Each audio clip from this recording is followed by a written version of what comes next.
Vous montrer l'importance de la cohérence des outils dans un plan de communication. Donc, nous avons travaillé pour la branche de la mutualité sur l'animation de leur communauté de référence solidaire. Le but de ce plan de communication, c'était de promouvoir le fonds de solidarité de la branche mutualité. Alors déjà, dans un premier temps, pour vous expliquer ce fonds, je vous propose de visionner un petit, ou plutôt un joli film d'animation. Quand ça tombe mal, ça tombe bien. En cas de coup dur, le fonds de solidarité de la branche mutualité peut apporter une aide financière. Pour l'instant, Lucas ne s'en soucie pas, mais la vie réserve des surprises. C'est le cas de le dire. Double fracture du bassin, 3 mois d'immobilisation, et en plus, c'est l'année du bac. Ça tombe mal. Bilan, il faut financer le fauteuil roulant, l'aide à domicile et le lit médicalisé.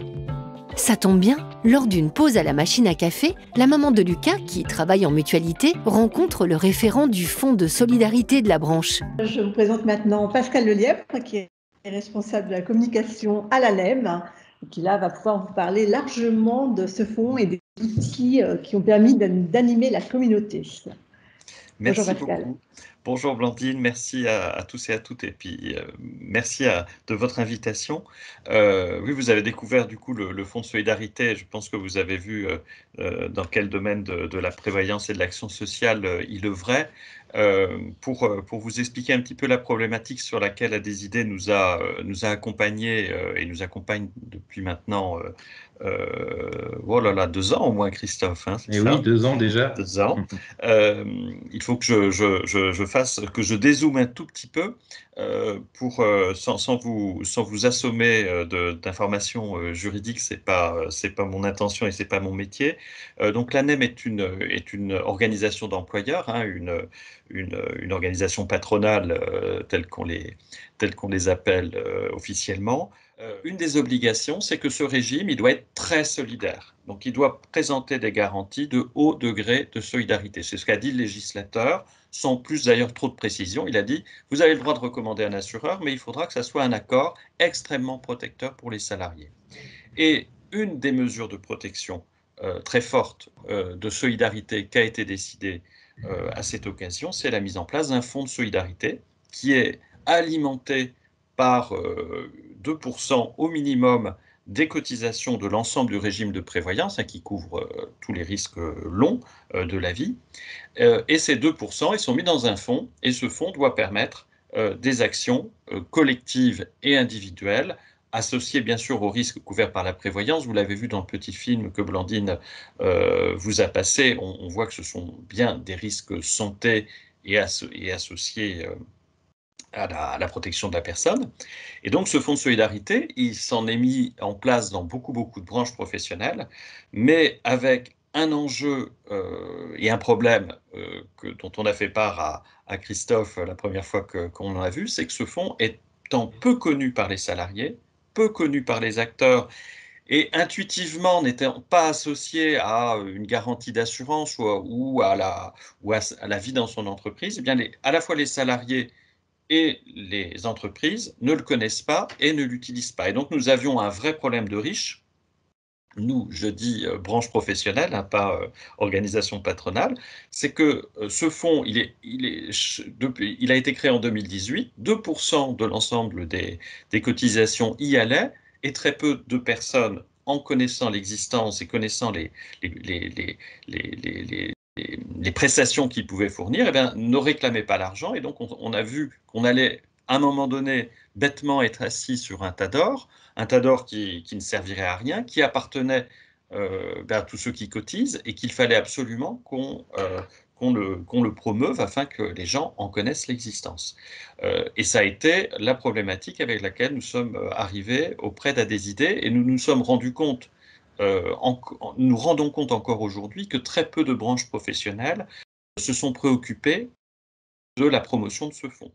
Nous avons construit avec Christophe, avec Blandine, avec Émilie, un plan de communication global en amont et en aval de cet événement qui a eu lieu en novembre 2019, de telle sorte d'avoir un plan de communication qui soit assis et Blandine, tu me diras si tu veux que je m'arrête là, hein, qui soit assis sur un réseau que nous avons appelé le réseau de référence solidaire. Donc, il y a eu beaucoup de créativité au départ parce qu'il fallait lui donner un nom, hein, et Christophe très vite est arrivé avec ce nom qui nous a plu, qui est À Fond Solidaire et qui est devenu du coup l'adresse web du site internet et puis la signature sur les réseaux sociaux, sur les documents. Donc il fallait un nom, il fallait imaginer un dispositif et donc on a imaginé un dispositif de réseau avec des références solidaires dans nos mutuelles, un réseau qui a la particularité d'être paritaire, c'est-à-dire qu'une personne peut être référent solidaire si elle est proche des équipes de la DRH, mais aussi si elle est proche d'une organisation syndicale.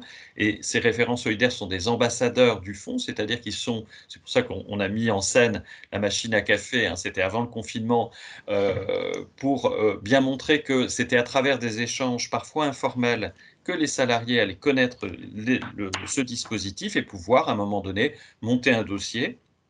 Vous l'avez vu, hein, ce dispositif, il permet à des salariés d'avoir des aides en cas de coup dur. Il permet aussi aux entreprises de financer des actions de prévention collective au sein de leur organisme, obligations légales, conditions de travail. Et donc, on a monté tout un dispositif, à la fois ce motion design, le montage du réseau, des reportages vidéo qui ont été faits chez Émilie dans des mutuelles qui avaient déjà utilisé ce fonds. Aujourd'hui, nous sommes dans l'animation, nous faisons des formations régulièrement. Ce réseau, au niveau de notre branche, il est monté très vite en puissance, hein, puisque il est aujourd'hui, comprend aujourd'hui une soixantaine de personnes. C'est pour nous pratiquement autant que notre réseau de référents handicap, qui est une fonction beaucoup plus identifiée au sein des entreprises. Pascal, est-ce que tu veux que l'on montre l'ensemble de ces outils grâce Voilà, au site c'est le Internet? moment. C'est le Parfait. moment. En fait, ce site Internet, à la fois d'informer les salariés et les organismes mutualistes des possibilités du fonds et de faire des demandes, notamment salariés auprès du fonds, et également de mettre à disposition du réseau des référents solidaires l'ensemble de tous les outils qui leur sont proposés. Donc, on a d'abord une page sur le fonds, ça c'est une page informative où on va retrouver le petit motion design que vous avez vu précédemment, et puis le pour qui, pourquoi du fonds, ainsi que des petites interviews vidéos qui montrent des utilisations collectives par les organismes mutualistes, ainsi que les processus de déclenchement. Nous avons également une page sur l'événement du 26 novembre qui avait permis de réunir l'ensemble des référents, des organismes, de toutes les personnes qui s'intéressaient à ce fonds, avec une petite rétrospective de vidéos des tables rondes ce jour-là.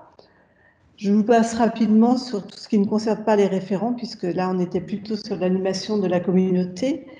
Donc là, la page dédiée au Covid-19, avec un numéro d'écoute pour les salariés mutualistes et des petites infographies qui ont été réalisées pour illustrer des cas qui peuvent demander l'intervention de cette ligne d'écoute et des solutions qui peuvent être proposées.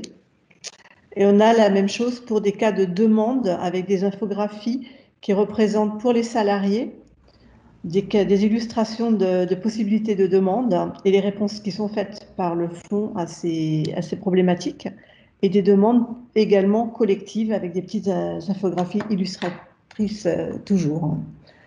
Les référents solidaires qui nous expliquent ce que c'est qu'un référent, qui peut devenir un référent, comment devenir le référent, comment rejoindre le réseau de référents ou participer. Là, nous avons le 1er décembre une matinale qui va permettre aux référents d'échanger sur leurs besoins particuliers, leur retour d'expérience. Et nous avons surtout tout un kit de communication, alors qui comporte un petit guide du Fonds de solidarité qui reprend à qui il s'adresse, comment il marche, comment on peut le demander, à la fois pour les salariés et à la fois pour les organismes mutualistes, avec un petit guide du kit pédagogique qui explique comment fonctionne ce jeu de rôle. Le film d'animation, ça c'est le motion design que nous avons regardé tout à l'heure, et Donc, c'est sur le même principe que le kakémono d'AP2R, hein, une affiche que les référents peuvent afficher partout dans leur organisme mutualiste et qui est connectée grâce à SnapPress et qui renvoie vers le site internet, vers le guide, vers des vidéos de présentation. Je pense qu'un un des points importants de notre collaboration, ça a été déjà le dialogue avec les organisations syndicales, parce que ça a été vraiment la première marche qu'il fallait franchir, et là-dessus, elle était décisive, c'était avoir la confiance des organisations syndicales et de pouvoir ainsi présenter à des idées comme un tiers de confiance, alors que en pratique, vous travaillez avec l'organisation patronale, faire en sorte que les organisations syndicales vous identifient comme un agent neutre dans ce dialogue, de telle sorte que le dialogue soit apaisé. Et ça, déjà, c'est quelque chose d'important, c'est quelque chose qui a été réussi, je dirais, dès que vous avez dû soumettre, enfin, dès que vous avez dû présenter votre projet. Ils ont même accepté de tourner une petite vidéo avec nous, Oui, tout à fait. leur Voilà. engagement et leur volonté de participer à cette promotion du fonds. Voilà, et de telle sorte que les questions du Fonds de solidarité restent un domaine relativement apaisé, y compris quand le dialogue social de branche est un peu tendu. Moi, j'ai pu encore le voir en début de semaine. C'est un sujet de consensus, il y a des discussions, mais il n'y a jamais de blocage. Le dialogue est toujours très constructif. Ce que nous a apporté aussi à des idées, vous l'avez vu à travers le motion design et puis l'ensemble de la création graphique que Blandine a assuré, c'est une créativité formelle, hein. Christophe disait, on n'est pas des amoureux des paillettes, mais le graphisme et tous les aspects artistiques sont au rendez-vous, et ça, c'était important. La troisième qualité pour moi d'Adésidé, c'est de rassembler des talents de qualité. Hein, on l'a vu sur le site internet, sur le motion design, qui était très bluffant. C'est aussi pour, comme moi, une personne qui est tout seul à la com, c'est la possibilité aussi de montrer à ses collègues dans une petite équipe, ben, que la communication, c'est aussi un métier, et de pouvoir, à travers vous, finalement, un petit peu briller. Ce qui nous a plu aussi, et ce qui est très important dans une petite équipe, hein, la NEM, c'est une douzaine de personnes, c'est la conduite de projet rigoureuse. Hein, c'est Émilie qui vous appelle régulièrement pour vous dire attention, on est à J-temps de l'événement et il faut penser à faire ça ici. Et ça, c'est extrêmement important quand on est pris par beaucoup de projets. Et puis, je dirais, la dernière qualité qu'on apprécie, même si des fois ça donne lieu à des frottements, hein, c'est le conseil. C'est-à-dire la possibilité de porter un regard extérieur sur les choses et de dire, dans l'animation de réseau, il faut qu'on passe cette étape-ci, et de vaincre des réticences, y compris en interne, pour être un tout petit peu plus audacieux, prendre un petit peu de risque. C'est notamment sur l'initiative de Christophe, par exemple, qu'on a systématiquement maintenant invité dans nos réunions de référence solidaire une organisation syndicale à s'exprimer à côté, je dirais, de l'organisation employeur, ce qui n'était pas le cas, et ce qui permet aussi d'associer davantage les choses. Alors. Merci beaucoup Pascal. En tout cas, c'était un plaisir de collaborer avec toi et avec la NEM et avec Roland, bien sûr, et toute l'équipe aussi de AP2R. Donc, je laisse la parole à Christophe qui veut peut-être nous faire une petite conclusion sur tout ça. Bah, je suis rempli d'émotions parce que c'est toujours très, très agréable d'entendre des clients parler de ces équipes. Et c'est vrai qu'on met beaucoup de cœur à l'ouvrage, et comme Pascal le disait, on s'investit vraiment dans les projets dans lesquels on s'implique, et comme si on faisait partie de l'équipe interne, et qu'on aime beaucoup voilà, engager l'ensemble des parties prenantes. Et souvent, dans un projet, on peut laisser sur le bord du chemin certaines personnes qui peuvent être importantes. Et donc, voilà, on essaye de penser à tout le monde. C'est un peu notre démarche de marketeur RH, de voir voilà, l'ensemble des types de cibles auxquelles on a affaire pour les embarquer dans notre projet, et notre projet qui doit être, si possible, comme on l'a fait là pour l'animation d'une communauté, pas sur des one-shots, mais sur la construction d'un plan de communication où chaque action va nourrir l'autre. Et donc, c'est vraiment très plaisant parce que voilà, c'est comme un petit peu en cuisine où chacun des éléments va, une fois assemblé, donner la saveur à tout ce qu'on a créé. Et pour le coup, voilà, avec les équipes de l'ANEM, on a plutôt bien réussi.